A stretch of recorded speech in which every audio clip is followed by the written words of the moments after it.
রমজান মাস শান্তির মাস, সংযমের মাস। পবিত্র এই মাসেই রক্তক্ষয়ী সংগ্রামে জড়িয়েছে মধ্যপ্রাচ্য। ইরান, ইসরায়েল ও আমেরিকার মধ্যে শুরু হয়েছে যুদ্ধ। ইতিমধ্যেই মার্কিন ও ইসরায়েলের হামলায় মৃত্যু হয়েছে ইরানের সর্বোচ্চ ধর্মীয় নেতা আয়াতোল্লাহ খামেনির।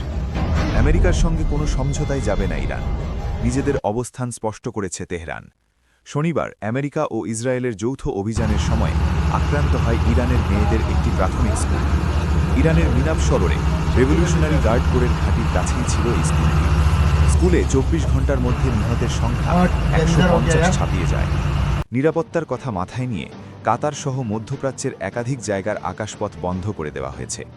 এদিকে মুসলিম বিশ্বে একঘরে হয়ে পড়েছে ইরান। ইরানে নিযুক্ত আরব আমিরশাহীর কূটনীতিকদের প্রত্যাহার করা হয়েছে।